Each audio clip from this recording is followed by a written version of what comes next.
하자투성인데도 인허가를 내주고 땅의 용적률도 마구 올려줘서 시행사나 개발자들의 배만 불리는 상황은 비일비재하고요. 주거의 복지, 환경의 복지를 건설 소비자는 누릴 수가 없는데 뭔 가격은 그렇게 또 비싸게 분양들을 하는지.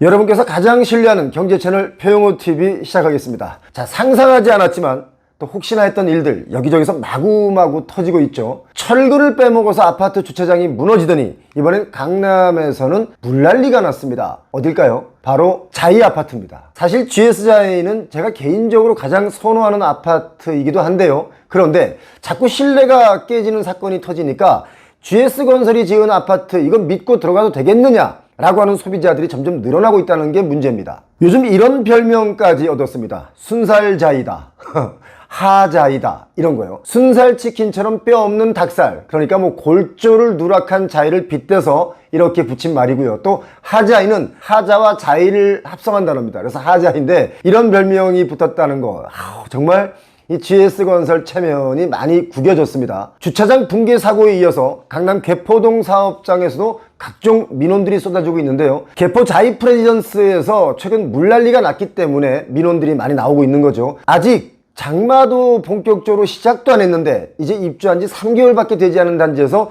누수와 침수가 발생하니까 뭐 대형 건설사나 소형 건설사나 이게 믿을 게 못 된다, 이런 생각들이 막 생기는 겁니다. 아파트 관리소 측은 이렇게 얘기하죠. 이번 물난리의 원인은 지붕의 기울기 문제가 있다고 봐서 이건 시공 문제다, 이렇게 보고 있고요. GS 측은 이렇게 얘기합니다. 배수로에 퇴적물이 쌓여있기 때문에 침수가 됐다, 이렇게 얘기하죠. 서로 의견이 다릅니다. 건설사 입장에서는 부실공사가 원인이 아니다, 이렇게 반박한 것이죠. 그런데 사람들은요, GS건설의 주장을 믿지 않습니다. 왜 그럴까요? GS건설이 내놓은 주장에 믿음이 가지 않는 이유는 바로 이겁니다. 최근에 발생한 주차장 붕괴 사건, 그 사고 때문일 거라고 저는 보고 있습니다. 여러분 기억하시죠? 지난 4월에 검단 신도 시내에 GS건설이 짓고 있는 아파트 지하 그 주차장 무너져 내렸습니다. 그 아파트 단지의 3402동, 3403동 사이의 지하 주차장 슬라브가 무너져 내린 건데,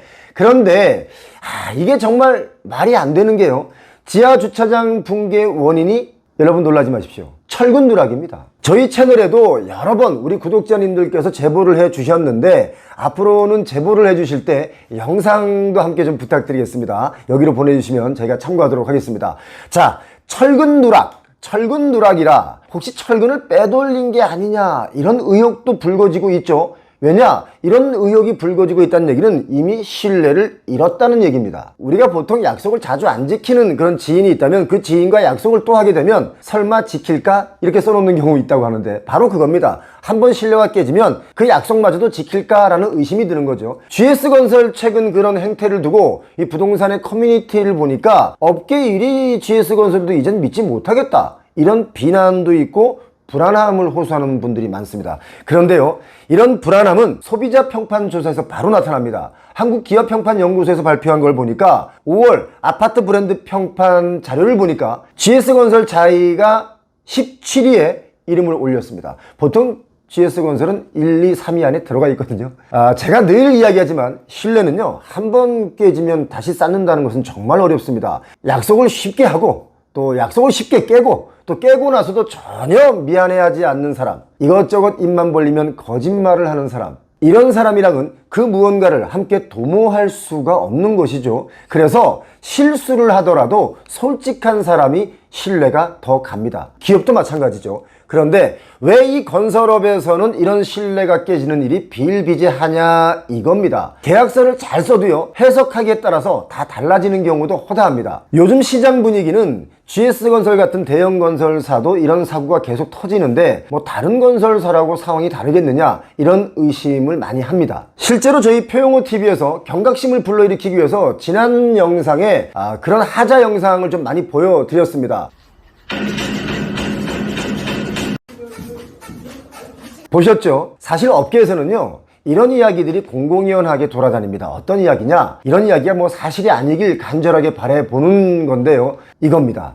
건설 자재값이 올라서 건축비를 아끼기 위해서 시공비를 줄이기 위해서 건설 자재를 빼돌린다, 이런 이야기들이 공공연하게 나오고 있습니다. 에이 설마 그런 일이 있겠어? 하는 분들이 있죠. 설마이길 바랍니다. 제가 보기엔 이런 의심은 지금 합리적인 의심이라고 보여집니다. 아마도 머지않은 미래 뉴스에 이런 이야기가 나올 수도 있습니다. 요즘 건설 경기 정말 어렵습니다. 건설 경기 살아나야 되겠죠. 그런데 건설 경기는요, 하자 시공으로는 살아날 수가 없고 소비자들은 어쩔 수 없이 당해야만 하는 을의 위치에 있습니다. 소비자가 왕입니다 하던 그 말 여러분 기억나십니까? 그 말은 건설 쪽에는 통하지가 않는 것 같습니다. 그래서 속상합니다. 우리가 소비하는 재화 중에 어쩌면 주택이 가장 비싼 재화임에도 소비자는 그 권리를 다 누리지 못하는 것 같습니다. 모든 인허가 과정도 소비자 편이 아닌 것 같습니다. 하자 투성인데도 인허가를 내주고 땅의 용적률도 마구 올려줘서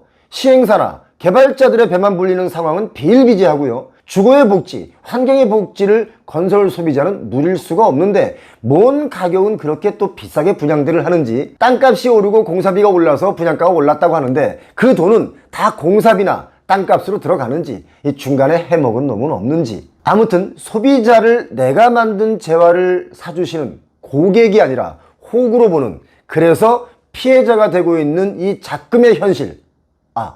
저는 소비자 편입니다. 제가 어제 현명하신 어떤 선배님을 뵙고 이런 얘기를 했습니다. 부동산이 한 번쯤은 버블이 터져야 정상화된다고 본다. 그래야 우리 경제도 다시 살아날 수 있고 청년들도 꿈을 꿀 수 있다 라고 했더니 그분이 그런 얘기합니다. 누군가가 인위적으로 그렇게 버블을 터뜨릴 수는 없고 다들 일본처럼 부동산으로 망해봐야 정상화될 걸 이라고 했습니다. 참 웃펐습니다. 부동산의 가격은 오르는데 부실 시공 문제는 점점 늘어나고 있습니다.